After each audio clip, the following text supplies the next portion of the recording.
So kill 'em with the sauce, kill 'em with the sauce. Hello my loves and welcome back to another video. It is I, Jess, the crude vegan, and I'm so happy to be here today because this video, as you can tell, it's 5 tips on how to go vegan. This is like a little structure into really how I feel like it helped me and how I really genuinely feel like it can help other people too. So you know, why not just share my wise wisdom? You know, I'm a 2-year vegan now, so you know, I'm obliged to give you tips and let you know about how I'm such a perfect vegan. No, but for real though, like, these tips are gonna help you. So that's that really, isn't it? If you guys are new around here, I personally invite you to subscribe to my channel because why the fuck not? So the first tip is most likely one of the most obvious, but a lot of people kind of like miss this, and it's find a connection, guys. Like, find the connection that drives you the most. So when I went vegan, my connection was the environment. I watched Cowspiracy and then I was like, oh my god, like, this shit is fucking up the environment, man. Like, climate change. Like, I loved geography in school, so I was like, I kind of understand a bit about it. Then obviously I learned more about it and I was like, yeah, definitely. That's what tied me to it in the first place. And then it was the animals, and then I looked into slaughterhouse footage and all of that. If you want to do it, go for it, but I mean, you don't have to. The other connection that I made more into my veganism was the health part, because I was like, shit, this shit is fucking up my arteries. This shit is not good. So I was like, yeah, like, I don't want to die of cancer. I'm not saying that I won't because I'm vegan, but the chances are lower that I will. So it's as simple as that, literally. Find what means the most to you. If it is health, cool, you look into that. Watch documentaries, read articles, read books, YouTube videos are so helpful, just like this one. So just educate yourself on that, or then obviously that will then lead to you educating yourself on the other parts of what it is to be vegan and why are you vegan. So that is really important, because when you have hard times, the struggles in your veganism, and you look back to why are you doing this, because obviously, like, every single vegan has had a point in their life where they're like, is this even worth it? Like, let me just eat this milk chocolate, let me eat it. Because I'm not gonna lie, I've had quite a few of those moments, like probably about 10, I'm not gonna lie, in the last 2 years, because there are times when you're out and, you know, you're either with your friends, or maybe you're in an area where there's not much for you to eat at all, or you're having a craving, or you're high, or you're on your period, or you're pregnant, and you just like, oh my days, like, I need that chocolate bar. When you have those moments, you'd be like, really sit with yourself and be like, look, why am I doing this again? And then trace back into your head or into the book. Maybe you have a little vegan book like I used to have, and then you'll remember, and it will just really reinforce, like, you're doing this for a reason, because you are gonna have hard times, but guys, trust me, it's gonna be okay. Like, and if you have any issues, if you feel like you've literally just eaten a bar of chocolate and you feel so guilty you don't want to tell anyone, tell me. I'm gonna help you through those times, because trust me, I've had many of those chocolate eating times.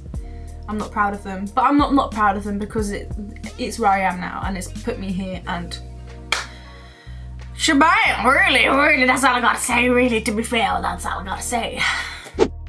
Tip number 2 is write down all of your favorite meals right now, not vegan, whatever your favorite meal is, whether that's steak and chips, like, write down like all your favorite meals, and then figure out how to veganize them, because this is one of the most simplest steps that people forget to tell people, because people are like, oh my favorite food is like a hot dog, like burgers, like spag bowl, all of this, but it's like, no one tells them really, oh, you can do this and this. Like, not that I've heard anyway. Research ways to veganize your favorite meals, whether that's Pinterest is really good, like, just so beautiful, just so aesthetically pleasing. You know about Pinterest anyway, so you know, but you can also find vegan alternative meals. You can also use YouTube, you just use Google, look at blogs, you can buy magazines. There are so many resources that you can use to inspire yourself. And like I said, DM me if you don't know how to veganize your favorite meal. Like, I will 100% help you. For example, if your favorite meal is steak and chips, there are so many ways to make vegan steak, so many ways. I'm gonna link Avant Garde Vegan's video, because that steak, Shit, that steak is good, man. That steak is so, so good. So yeah, don't be put off if you feel like you can't have your favorite meals ever again, because guys, I promise you, you fucking can. The third tip is community. So one thing that myself and I'm sure a lot of other vegans have found is that the vegan community is huge. So there's always someone to turn to for advice or just even to read their story. Facebook groups are the biggest thing in the community.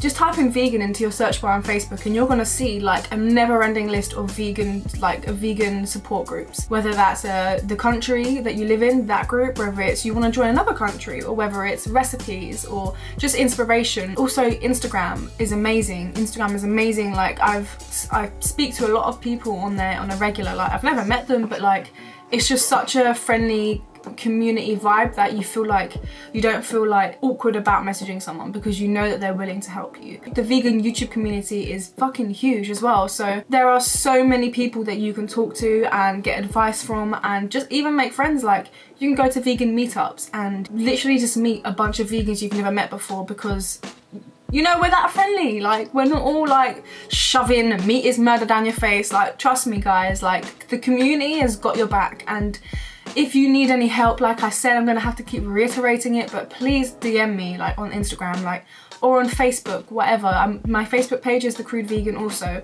I'm more than happy to talk to everyone. Like, that's exactly what I want, to be fair. Like, I wanna help you guys. And this is what this channel's about, you know?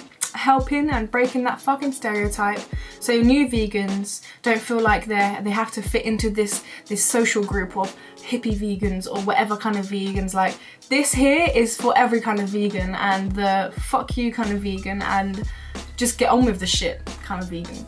So if you're the get on with shit kind of vegan, subscribe. Tip number 4, sign up for a subscription box. Yeah, that's right. A lot of people don't really know where to go, and to be fair, they can't be fucking bothered to Google where to go. Like, I've had those times. So a subscription box is actually perfect because you can just go onto the website, sign up, and they send that shit to your house every month. Like, they send that shit to you, and it's a box of loads of different snacks or bits and bobs that you wouldn't ever pick up yourself really, or you would be like, oh, it's too expensive. But if you pay an overall price for a bunch of shit, it's amazing. You never know what you're gonna get as well, which is also good. They'll never send you the same thing twice, maybe a different flavour of the same thing, but it's a really good shout and it's definitely a good place to start if you're new into veganism, 100%. So a few of the subscription boxes you can go for are The Vegan Kind, Vago, The Goodness Project, and also Graze. Graze, that big old company, they have like filters for you to filter through if you want vegan stuff or whatever, and then they'll send that to you. I did Graze for a while. Check out the unboxing video here and you'll see the kind of stuff that gets put in the Graze boxes. Not all of it you're gonna like, but some of it you're gonna love, and then from that you'll be inspired and you can write that shit down. I like this or this chocolate, and then you know what to tell your man or your woman to buy you for Christmas, or just to buy you when they go into the shop, because that's what I do. And the last but definitely not least tip, guys, don't put pressure on yourself. Don't put any pressure on yourself, and don't let any other fuckers put pressure on you either, because that's one of the biggest things I feel like people like they kind of get a bit sad about is, you know, like none of their friends are vegan, they don't support the same things they support, and they feel like they're put into a corner and they feel a bit alienated. But don't let that shit get to you, please. Like, take it from me, like, don't give a shit about what anyone else thinks. Just don't give a shit whether you're vegan or not vegan. Don't give a shit, because you live for yourself and you don't live for anybody else. Don't put pressure on yourself to become gluten-free, palm oil-free, refined sugar-free, free of this, free of that, free of life, free of everything. Like, don't put that pressure on yourself, because that's when you're gonna feel like, oh my god, it's too much at one time. Whereas if you do it slowly, like a year vegan, and then maybe you go gluten-free because you have more gluten-free friends and you know the kind of gluten-free stuff you can get that also still tastes good, go for it. And another thing that ties into don't put pressure on yourself, don't put pressure on yourself in the kitchen either, guys. Like, no one told you that you have to be some master chef like straight away, or even ever at all. Like, just have fun in the kitchen. Honestly, just experiment, just dash different things in. Just think of it like this, food by colour. Your plate should have different colours on it. Different veggies, different beans, different this, whatever. Like, food by colour is a really good way to think about things. And if you Google food by colour, You learn a lot. Like, I actually learned a lot when I was looking into it. Like, different coloured veggies, the compound, whatever it is that makes it that colour, has certain health benefits. So for example, the yellow in turmeric is called, what's it called?